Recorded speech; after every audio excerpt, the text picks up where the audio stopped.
All right, everybody, before we start, let's do a couple songs and dances. So I'm gonna get everybody to get up off your feet and follow along with me. If you want to read a book, clap your hands. If you want to read a book, clap your hands.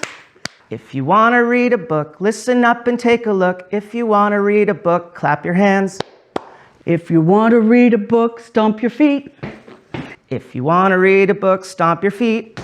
If you want to read a book, listen up and take a look. If you want to read a book, stomp your feet. If you want to read a book, shout hooray, hooray! If you want to read a book, shout hooray, hooray! If you want to read a book, listen up and take a look. If you want to read a book, shout hooray, hooray! If you want to read a book, take a seat. If you want to read a book, take a seat. If you want to read a book, listen up and take a look. If you want to read a book, take a seat. Tango Makes Three by Justin Richardson and Peter Parnell. In the middle of New York City, there's a great big park called Central Park. Children love to play there. It has a toy boat pond where they can sail their boats. It has a carousel to ride in the summer and an ice rink to skate on in the winter. Best of all, it has its very own zoo. Every day, families of all kinds go there to visit the animals that live there. But children and their parents aren't the only families in the zoo. The animals make families of their own. There are red panda families with mothers and fathers and furry red panda bear cubs. There are monkey dads and monkey babies, and there are toad families and toucan families and cotton top tamarin families too. Cotton top tamarins, that's exciting. And in the penguin house, there are penguin families. Every year, at the very same time, girl penguins start noticing the boy penguins, and the boy penguins start noticing the girls. When the right girl and the right boy find each other, they become a couple.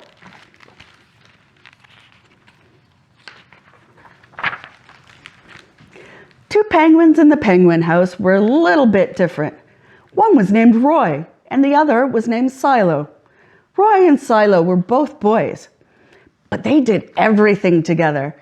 They bowed to each other, and they walked together, and they sang to each other, and they swam together, and wherever Roy went, Silo went too.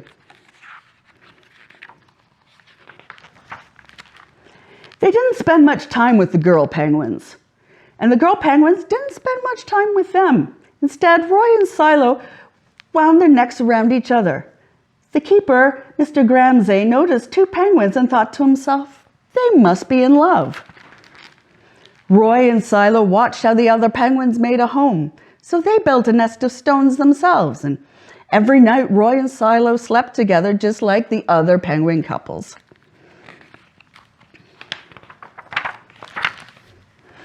And every morning, Roy and Silo woke up together, but one day, Roy and Silo saw that the other couples could do something they could not. The mama penguin would lay an egg. She and the papa penguin would take turns keeping the egg warm until finally it would hatch, and there would be a baby penguin.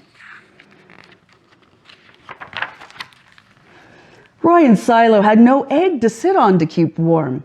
They had no baby chick to feed or to cuddle and love. Their nest was nice, but it was a little empty.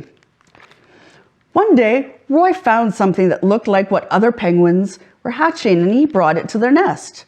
Only it was a rock. But Silo carefully sat on it, and sat, and sat. And when Silo got sleepy, and when Silo was done sleeping and sitting, he swam and Roy sat. Day after day, Silo and Roy sat on the rock. But nothing happened. And then Mr. Gramsay got an idea. He found an egg that needed to be cared for, and he brought it to Roy and Silo's nest. Roy and Silo knew just what to do. They moved the egg into the center of their nest. Every day they turned it so each side stayed warm. Some days Roy sat with Silo, went for food, and other days it was Silo's turn to take care of the egg. They sat in the morning, they sat at night. They sat through lunchtime and swim time and supper. They sat at the beginning of the month and they sat at the end of the month, and they sat for all the days in between. Until one day they heard a sound coming from within the egg. Peep, peep, peep, peep, it said. Roy and Silo called back, squawk, squawk. Peep, peep, answered the egg. Oh, it's cracking out. Suddenly a tiny hole appeared in the egg shell, and then, crack! Out came their very own baby. She had fuzzy white feathers and a funny black beak, and now Roy and Silo were fathers. We'll call her Tango. Mr. Gramsay decided, because it takes two to make tango. Roy and Silo taught Tango how to sing for them when she was hungry, and they fed her food from their beaks. They snuggled her into her nest at night. Tango was the very first penguin in the zoo to have two daddies.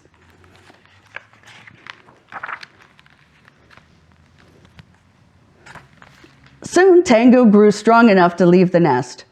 Roy and Silo took over for a swim, just like all the other penguin families, and all the children who came to the zoo could see Tango and her two fathers playing in the penguin house with all the other penguins. Hooray, Roy! Hooray, Silo! Welcome, Tango! They cheered. At night, the three penguins returned to the nest. They snuggled together, and like all the other penguins in the penguin house, and all the other animals in the zoo, and all the families in the big city around them, they went to sleep.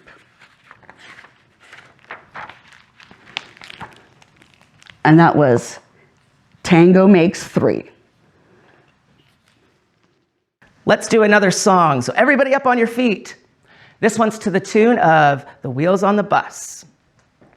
The dress on the drag queen goes swish, swish, swish, swish, swish, swish, swish, swish, swish. The dress on the drag queen goes swish, swish, swish, all through the town.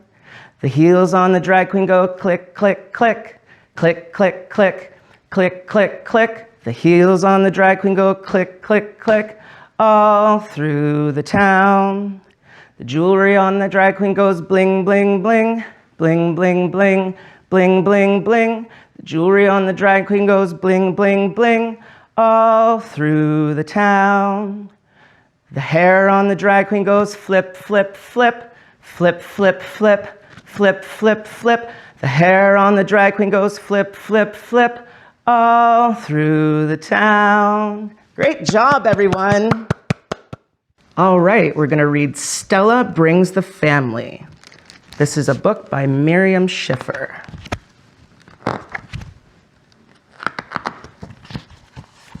With a hug goodbye, Stella dashed to her cubby and raced to her spot. Mrs. Abbott had a surprise for the class. We're going to have a celebration for Mother's Day, she said, and each of you can invite a special guest. Jonathan and Leon said they'd invite their moms. Carmen was sure her mama would come.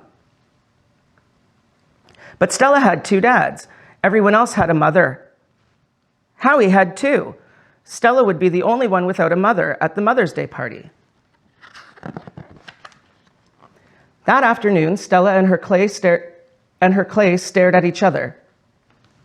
The next day, Stella worried about the party when she should have been worrying about other things. All week, Stella's appetite was gone. What's wrong, Stella? Jonathan asked. I have no mother to bring for the Mother's Day celebration. No mother, asked Leon. But who packs your lunches like my mom does for me? Daddy knows just what I like, said Stella. The problem isn't lunch. It's that I have no mother to bring for the Mother's Day party. No mother? Asked Howie. But who reads your bedtime stories like my mother does for me? Daddy and Papa read stories to me, said Stella. But who kisses you when you are hurt? Carmen asked. Well, that's a long answer, said Stella. I get lots of kisses when I'm hurt. either from Papa or Daddy or Nona or Aunt Gloria or Uncle Bruno or Cousin Lucy, but I still have no special guest for Mother's Day. Jonathan asked, "Why don't you invite them all?" "What a wonderful idea," Papa and Daddy said. But Stella wasn't so sure. Soon, the children were crafting invitations, decorating, and preparing gifts. Stella worked harder than everyone.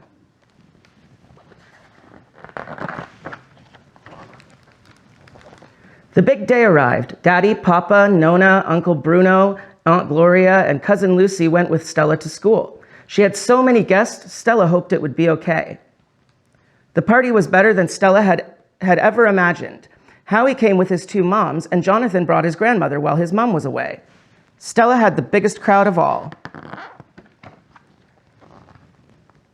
They squeezed into the story circle and made frames for their art.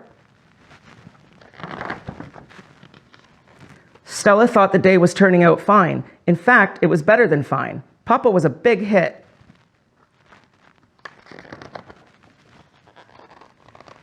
Later that day, Mrs. Abbott was worn out.